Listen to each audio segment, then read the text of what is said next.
பாகிஸ்தானுக்கு எகெயின்ஸ்டாக நம்ம போகிறதுக்காக நிறைய கமிட்டிஸ் ஃபார்ம் பண்ணதில் வந்து சசி தரூரையும் போட்டிருக்காங்களே சார். அண்ணா சொன்னது தான் சொன்னோம். மாற்றான் தோட்டத்து மல்லிகையும் மணக்கும். தேசியம் எங்கிருந்தாலும் வரவேற்போம். பாகிஸ்தானுடைய முனீர் அவர்கள் வந்து ஃபீல்டு மார்ஷலாக போட்டிருக்காங்களே சார். ஒன் வேர்டில் தான் நீங்கள் ஆன்சர் பண்ண என்ன சொல்ல விரும்புறீங்க? ஃபீல்டு மார்ஷலா இல்லை ஃபெயில்டு மார்ஷலா? அவன் லஷ்கர்-இ தொய்பா ஃபவுண்டர். அவனுக்கு பிடிக்காத நாடு இஸ்ரேல் கூட பிடிக்காம இருக்கலாம். பாகிஸ்தானுக்குள்ளேயே அவனை பிடிக்காத அமைப்புகள் பல அமைப்புகள் இருக்கலாம். தீவிரவாதிகளுக்கெல்லாம் இறந்த குடும்பத்துக்கெல்லாம் 14 கோடி ரூபா கொடுத்துருக்காங்க. 14 கோடி ரூபா கொடுப்பாங்க. $2 பில்லியன் போயிட்டு உலக வங்கி கிட்ட கேட்பாங்க.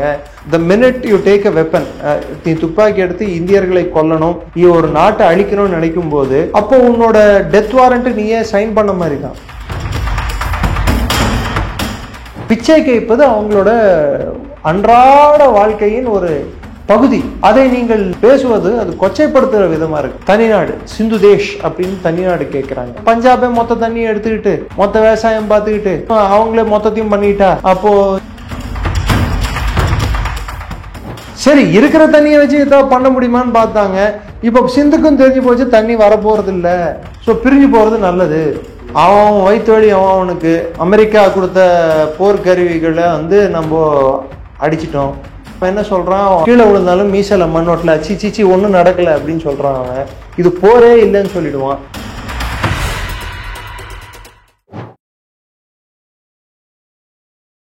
இளைய பாரத நேயர்களுக்கு வணக்கம். இன்னைக்கு நம்ம நேர்காணல நம்ம சிறப்பு விருந்தினர் Jio political analyst doctor Niranjan sir அவர்கள் தான். சார் வணக்கம் சார். வணக்கம். ஜெயின் சார்.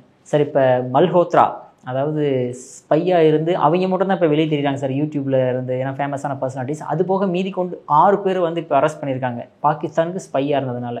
எப்படி பாகிஸ்தானியர் வந்து யூடியூபர்ஸு மற்றவங்களாம் எப்படி ரெக்ரூட் பண்ணுறாங்க சார்? ஈவன் சம்டைம்ஸ் சொல்கிறாங்க அவங்க ஐஎஸ்ஐ ஏஜென்ட்டாக இருக்க கூட வாய்ப்புகள் உண்டு அப்படின்ற மாதிரி. ஸோ இது எப்படி இந்தியா வந்து கவுண்டர் பண்ண முடியும் அவங்களால? அடிப்படையாக ஒன்று புரிஞ்சுக்கணும். 2 விஷயத்துக்கு மக்கள் இயல்பாக விலை போயிடுவாங்க. ஒன்று வந்து பணம், இன்னொன்று புகழ். இந்த ஜோதி மல்ஹோத்ரா கேஸில் வந்து பார்த்தீங்கன்னா யாராவது ஒருத்தர் அப்ரோச் பண்ணியிருப்பாங்க பாகிஸ்தான் இதுலேருந்து, நீங்கள் பார்டரில் போய் இது பண்ணுங்க அது பண்ணுங்க. ஸோ எம்பசியில் 2-3 வாட்டி நீங்கள் எந்த எம்பசி வேணாலும் எந்த தூதரகத்துக்கு போனாலும் அவங்க ட்ரீட் பண்ணுற விதமே வேற மாதிரி இருக்கும். ஒரு மாய தோற்றத்தை நம்மளுக்கு ஏற்படுத்திட்டோம். என்னவோ நம்ம ஒரு சிற்றரசர், ஒரு ராஜா அப்படின்ற ஒரு தோற்றம். அதுலேயே நம்ம சில நேரத்தில் மயங்கிடுறது உண்டு. பல நேரங்களில் தெரிந்தோ தெரியாமலேயே அவங்க ஸ்டார்ட் பண்ணுற விஷயம் கடைசியில் அவங்களுக்கு வந்து அதுவே வினையாக வந்து முடிஞ்சு வேற வழி இல்லாமல் அதை தொடர வேண்டிய கட்டாயத்துக்கு தள்ளப்படுறாங்க. ஆண்களாக இருந்தால் ஹனி ட்ராப்னு சொல்லுவாங்க. அவர்களின் சபலங்களை ஒரு துருப்புச்சீட்டாக வச்சுக்கிட்டு ட்ராப் பண்ணுறது. 2வது பணம் வந்து ஜென்ரலாக எப்பயுமே வந்து வெளிநாட்டில் இருக்கக்கூடிய எந்த ஒரு தூதரகமுமே, நம் நாட்டில் செயல்படுற எந்த தூதரகமுமே இந்தியாவில் அவர்களுக்கு யார் உளவு சேகரிப்பார்கள்? ஏன்னா அவங்களுக்குன்னு ஒரு லிமிட்டேஷன் இருக்குது. வெளியே வந்து அவங்க பண்ண முடியாது. அப்போ யார் சேகரிப்பார்கள்? இப்போ வந்து சோஷியல் மீடியா இன்ஃப்ளூயன்சர்ஸோட ரோல் வந்து பெருசாகிடுச்சு. ஸோ இவங்களை வந்து பார்ட்டிங்களை கூப்பிடுறது, அங்கே அவங்கள கல்டிவேட் பண்ணுறது, இதெல்லாம் வந்து இயல்பாக நடக்கக்கூடிய விஷயம்.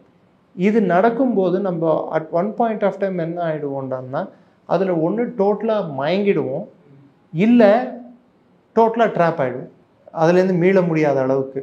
ஸோ அதுக்கப்புறம் அவங்க என்ன சொல்கிறாங்களோ அதை கேட்க வேண்டிய கட்டாயத்துக்கு நம்ம தள்ளப்படுவோம்.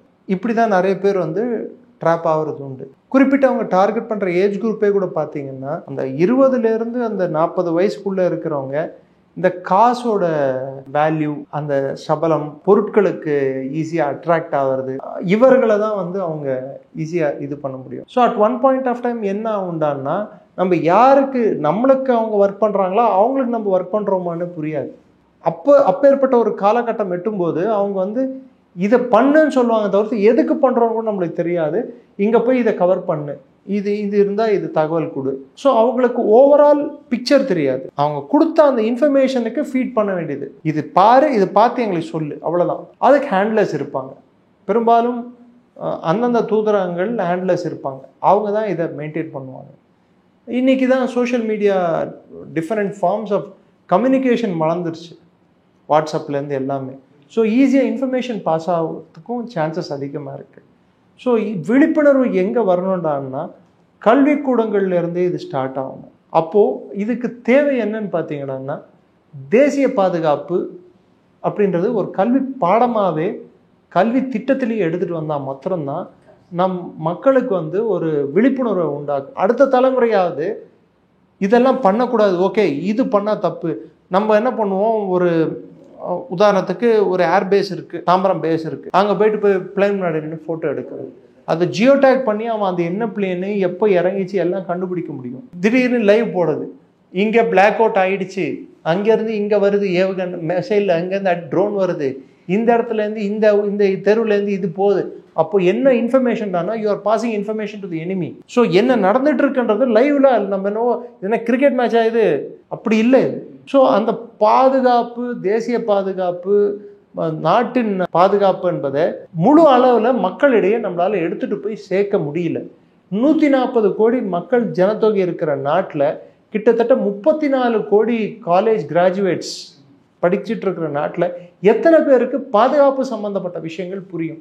ஸோ அரசியல் சாசன சட்டம் தெரியறது எவ்வளோ தேவையோ பாதுகாப்பு பற்றி தெரிஞ்சுக்கிறதும் அவ்வளோ தேவை. அதை எப்போ நம்ம இன்ட்ரடியூஸ் பண்ணுறோமோ கல்வி திட்டத்தில், அப்போ இது மாதிரி விஷயங்கள் குறையறதுக்கான வாய்ப்பு உண்டு, முற்றிலும் குறையாது. ஏன்னா பணத்துக்கு எப்பவுமே ஒரு வேல்யூ உண்டு, பணத்துக்கு விலை போகிறவங்க இருப்பாங்க. சில பேர் வந்து பார்டரில் 0 to 25-50 கிலோமீட்டருக்குள்ளே மாத்திரம்தான் ஆப்ரேட் பண்ணுவாங்க. சில பேர் இந்தியாவுக்குள்ள மையப்பகுதியிலேருந்தே மெயின்லேண்ட்லேருந்து ஆப்ரேட் பண்ணுவாங்க. அவங்கள வந்து long term resident agent, short term குறுகிய லிமிட்டுக்குள்ளே ஆப்ரேட் பண்ணுறவங்கள அவங்க ஷாலோ ஆப்ரேட்டிவ்ஸ். இவங்க வந்து உள்நாட்டுக்குள்ளேயே ஒரு ஜோதி மல்ஹோத்ராலாம் ஒரு பெரிய யூடியூப் பிளாகரு அது இதுன்னு சொல்லி அவங்களுக்குன்ட்டு ஒரு இமேஜ் இருக்குது, அவங்களுக்குன்ட்டு ஒரு பிம்பம் இருக்குது.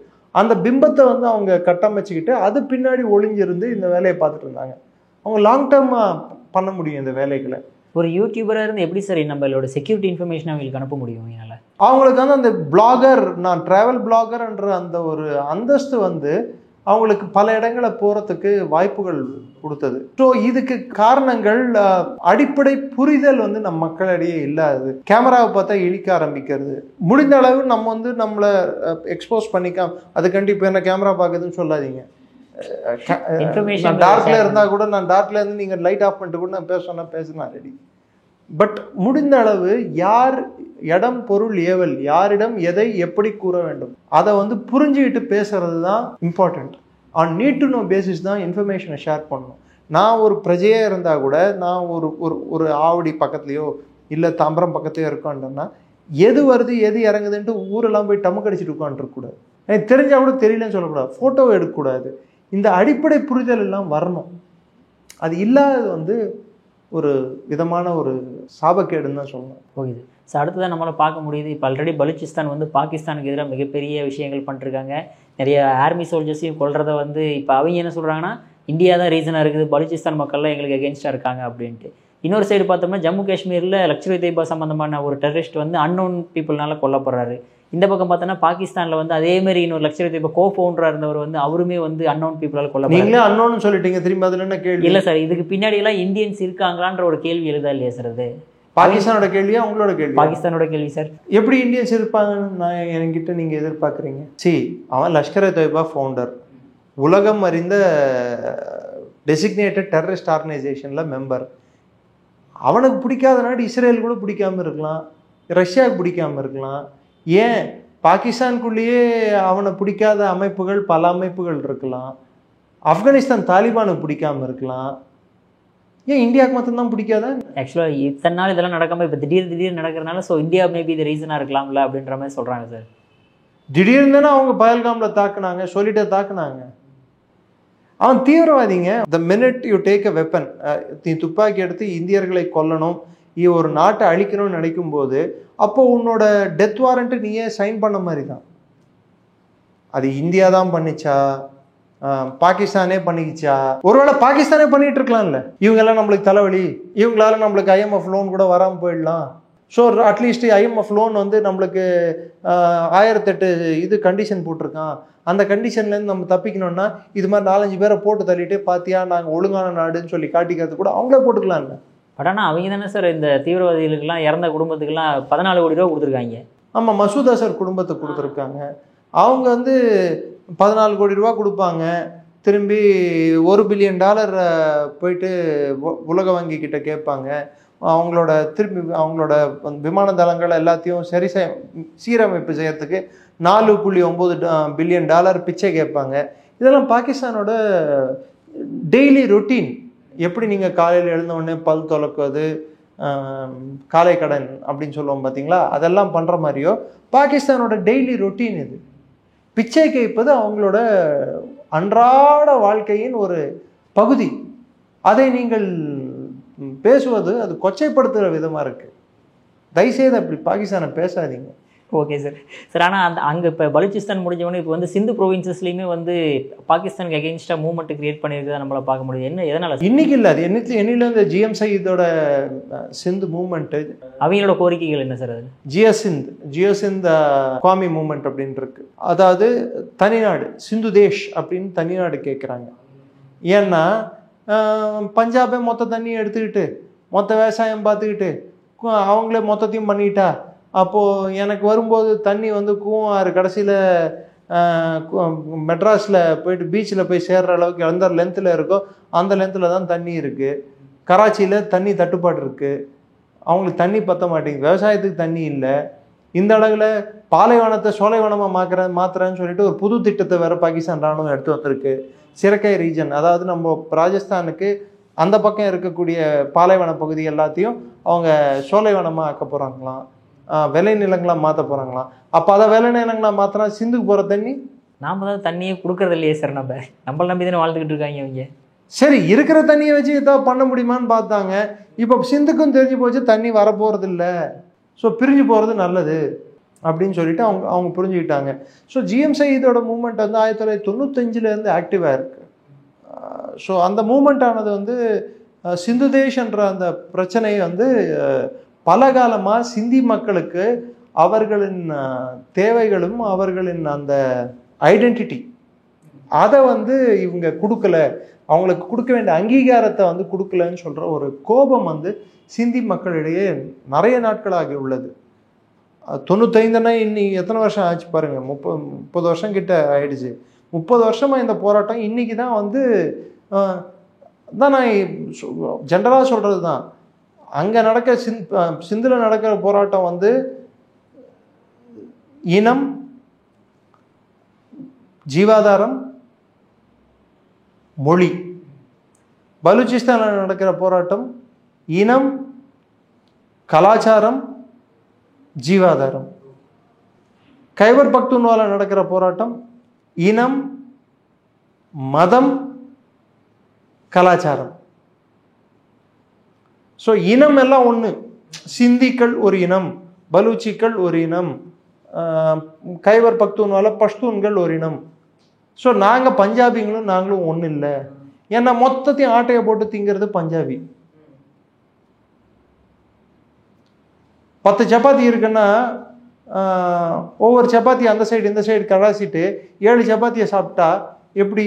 தமிழ்நாட்டில் சில பேர் சொல்லுவாங்க 4 இட்லிக்கு மேலே ஒரு இட்லி இருந்தால் அது மற்றவனோட இட்லின்னு சொல்லிட்டு. கம்யூனிசம் அந்த சித்தாந்தம் அங்கே அந்த நாட்டுக்கு வரும்போது யாரும் இங்கே பேச மாட்டேங்கிறாங்க. என்ன ரீசன்னால பஞ்சாபுக்கு மட்டும் அவ்வளோ இம்பார்ட்டன்ஸ் கொடுக்கப்படுது சார்? அந்த மிலிட்ரி ஆகட்டும் சரி, அதே மாதிரி கவர்மெண்ட் ஆகட்டும் சரி, எதனால? இல்லை, இது இப்போ அமைந்தது இல்லை. எப்போத்துலேருந்து பாகிஸ்தான் உருவான நாள் முதலே பஞ்சாப் ப்ராவின்ஸுக்கு அந்த முக்கியத்துவமானது கிடச்சிட்டே தான் இருக்குது. ஏன்னா ஆறுகள் பாய்வதெல்லாம் பஞ்சாப் தான். பஞ்சாப்லேருந்து பாஞ்சு தான் திரும்பி சிந்து போய் சேரும். ஸோ வளைநிலங்கள் அதிகமாக இருக்கிறதும் பஞ்சாபில் தான். அதனால் பஞ்சாப் 2வது இராணுவத்துக்கு கிட்டத்தட்ட 70% 80% இராணுவ வீரர்கள் வரதும் பஞ்சாப் ப்ராவின்ஸில் இருந்தான். அதிகமான அவங்களோட எம்எல்ஏன்னுவாங்க, member of MNLA, member of national assembly, நம்மளுக்கு வந்து எம்பி மாதிரி.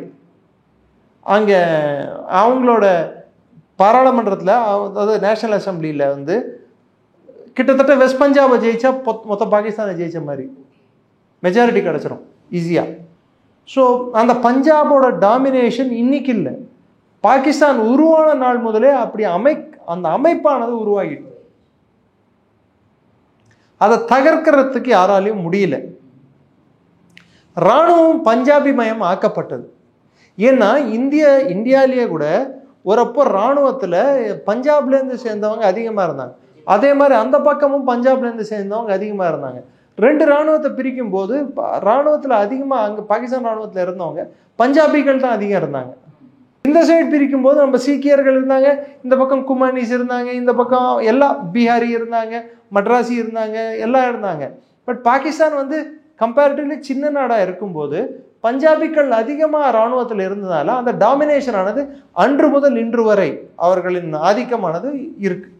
Okay sir. அடுத்ததாக பார்த்தோம்னா இப்போ நம்ம பக்கத்து நாடுகள் எல்லாமே இப்போ ஒன்று கூடின மாதிரி ஒரு ஃபீல் ஆகுது சார். பாகிஸ்தான் ஆகட்டும், சைனா ஆகட்டும், பங்களாதேஷ் ஆகட்டும், ஏன் ஈவன் அமெரிக்கா கூட இன்டைரக்டாக டீப் ஸ்டேட்ஸை வச்சு பாகிஸ்தானுக்கு சப்போர்ட் பண்ணுற மாதிரி விஷயம் தெரியுது. அவன் வயிற்றுவழி அவனுக்கு அமெரிக்கா கொடுத்த போர்க்கருவிகளை வந்து நம்ம அடிச்சிட்டோம்.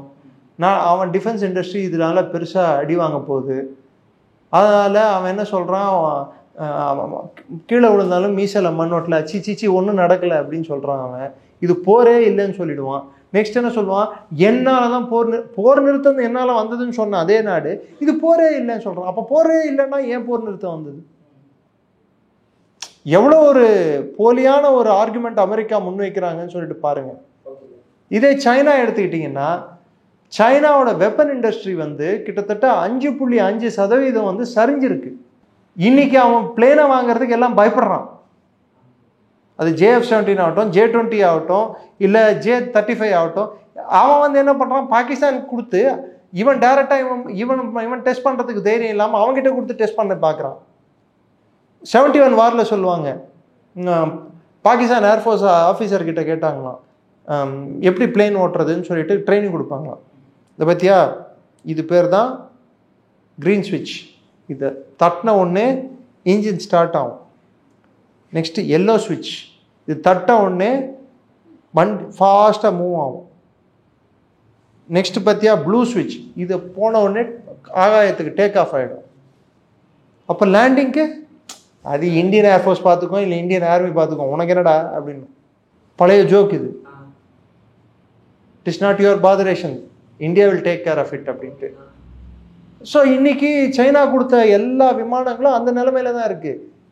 ஒன்று இந்தியாவோட ஆகாஷ் மிசைல் பார்த்துக்கும், இல்லை இந்தியாவோட பிரம்மோஸ் பார்த்துக்கும், இல்லை இந்தியாவோட S-400 சிஸ்டம் பார்த்துக்கும், ஏதோ ஒன்று பார்த்துக்கும். பறக்கிறது மொத்தம்தான் வேலை. அடிச்சான்னா திரும்பி கேட்கக்கூடாது. ஸோ சைனா கொடுக்குறான். ஸோ சைனாவுக்கு வந்து அவன் வெப்பன் இண்டஸ்ட்ரி வந்து அடி வாங்கியிருக்கு. இன்னொரு பக்கம் பார்த்தீங்கன்னா பங்களாதேஷை பொறுத்த வரைக்கும் அவன் வந்து ஒரு கனவு உலகத்திலேயே வாழ்ந்துட்டு இருக்காரு. அவர் 80 வயது முதியவர் திரு யூனிஸ். அவர் யூனிஸோ அது என்னோ யூனிஸோ லூசோன்னு சொல்ல வந்த நீங்கள் எதுவும் தப்பாக எடுத்துக்காதீங்க. ஏன்னா 7 சிஸ்டர்ஸ் வந்து 7 சிஸ்டர்ஸ் மொத்த நாட்டு சைஸே வந்து 7 சிஸ்டர்ஸ் சைஸ் தான். அந்த சைஸில் உன் நாட்டை வச்சுக்கிட்டு நீ 7 சிஸ்டர்ஸை எடுத்துப்பியா? நீ முடியுமா? அதனால தான் அந்த நாட்டிலேயே இராணுவத்துக்கும் உனக்கும் வந்து இன்னைக்கு பிரச்சனை 3 இருக்கு. முட்டிக்கிட்டு மோதிக்கிட்டு உட்காந்துட்டு இருக்காங்க. இராணுவமும் உன்னோட கவர்மெண்ட்டும். ஆர்மிக்கும் அங்கே வந்து தேசிய பாதுகாப்பு ஆலோசகரை புதுசாக ஒருத்தரை நியமிச்சிருக்காங்க. அவர் அமெரிக்காவின் கைக்கூலின்னு BNP சொல்லுது.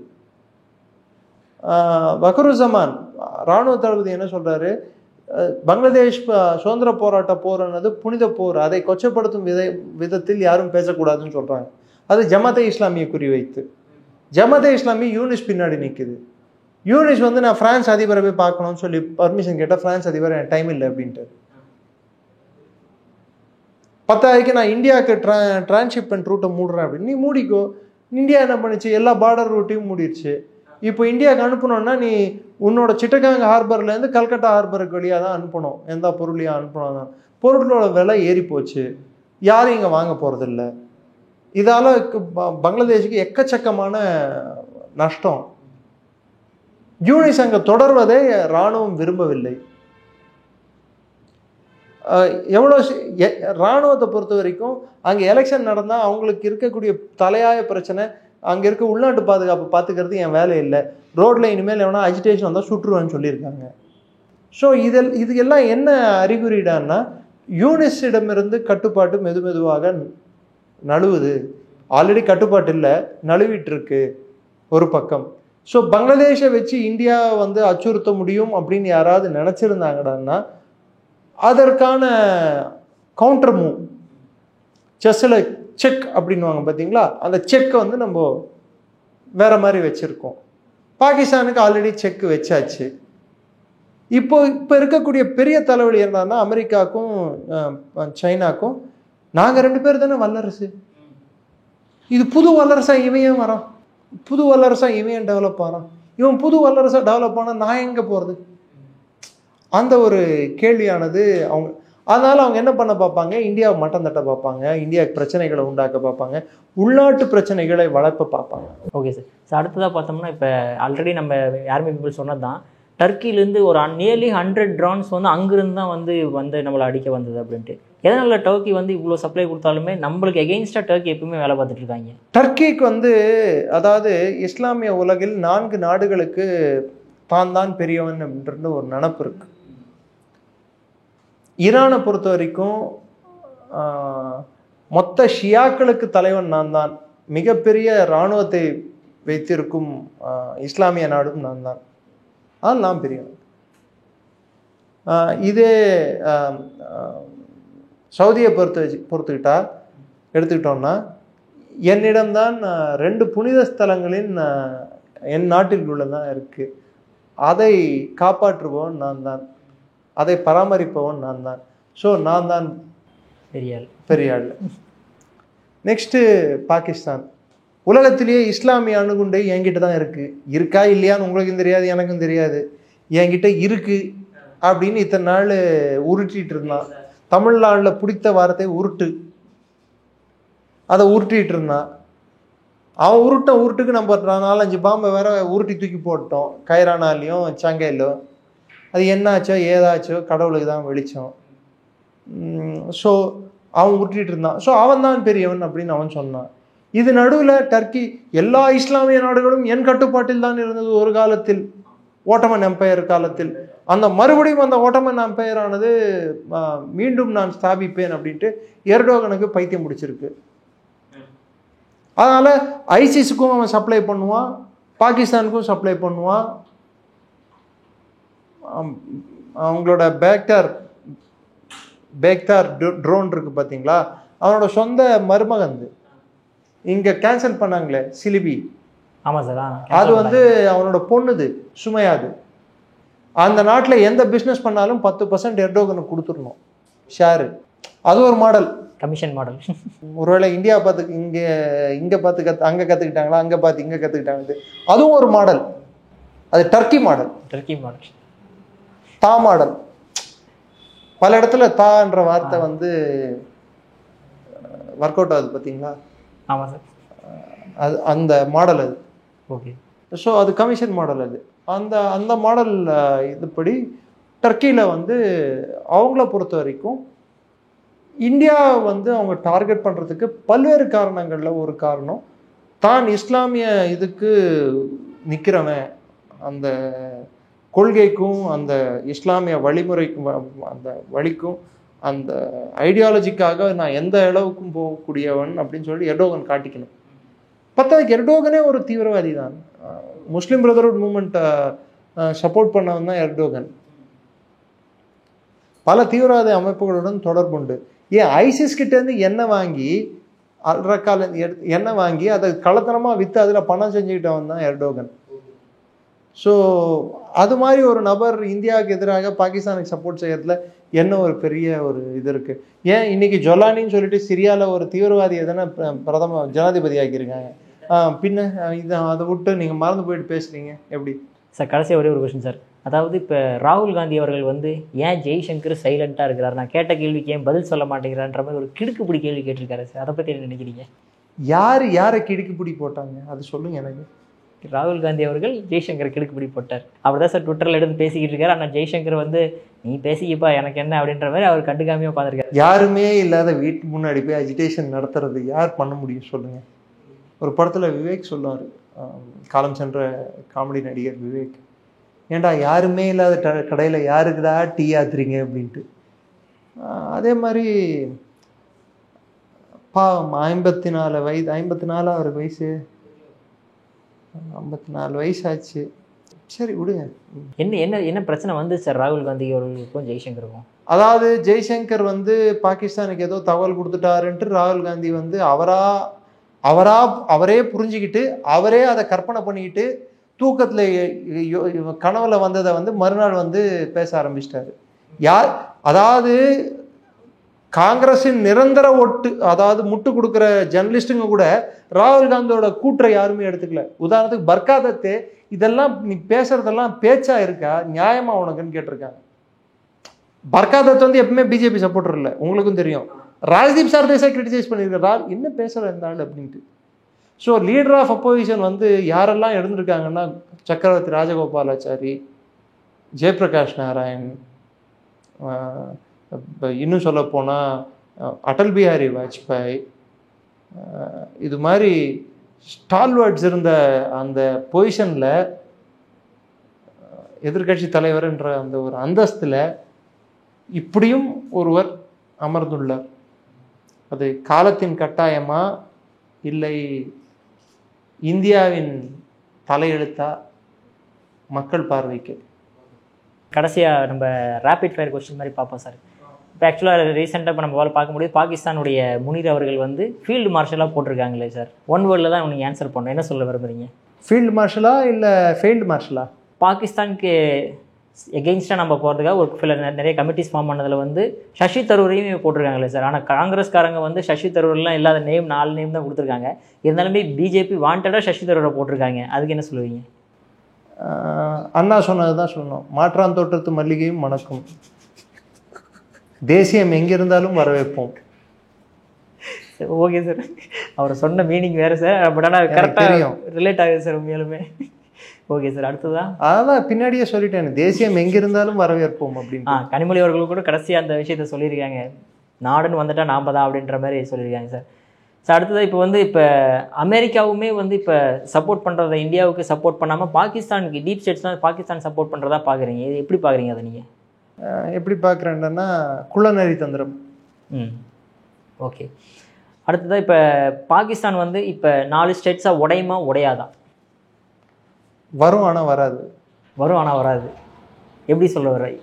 ஓகே ரேபிட் ஃபயரில் வரும் ஆனால் வராதுன்னா நடக்கும், ஆனால் இப்போ நடக்காதுன்னு சொல்ல வரேன். Okay sir. சார் மோடி அவர்கள் இந்த ஆப்ரேஷன் சிந்தூருடைய ஒரு விஷயத்தை எப்படி பார்க்குறீங்க நீங்கள்? ஒரு இந்திய ஆண்மகனின் இதய துடிப்பு, கோபம் எப்படி இருக்கும் என்பது உதாரணம். Okay sir. இப்போ காங்கிரஸும் சரி மற்ற கட்சிகளும் சரி இப்போ இந்த ஆப்ரேஷன் சிந்தூரை வந்து எப்படி டேக்கிள் பண்ணிட்டு இருக்காங்கன்னு பார்க்குறீங்க? அவர்கள் வயிறில் எரியும் தீயானது வெளியே தெரிகிறது, நாற்றம் அடிக்கிறது. ஓகே. பிஓகே வந்து நம்மளுக்கு எப்போ கிடைக்கும்னு எதிர்பார்க்குறீங்க? கூடிய விரைவில். சார் அடுத்த வருஷம் அடுத்த நெக்ஸ்ட் எலெக்ஷன்லேயும் மோடி அவர்கள் 2029 மோடி அவர்கள் வெற்றி பெறுவார்னு நினைக்கிறீங்களா? இப்பயே கேட்டால் எப்படி? ஏன்னா எப்பவுமே எலெக்ஷன் ஸ்டார்ட் பண்ணிட்டாங்களே சார், ஆல்ரெடி எல்லா ஸ்டேட்ஸ் எலெக்ஷனுக்கு போக ஆரம்பிச்சிட்டாங்க தான். பார்க்கலாம், ஜெயிப்பதற்கான வாய்ப்புகள் அதிகம். சார் அற்புதமாக விளக்கம் கொடுத்தீங்க சார். உங்கள் பொன்னான நேரத்தில் பாராளுமன்ற மிக்க நன்றி சார். ஜெயின். நன்றி. ஜெயின்.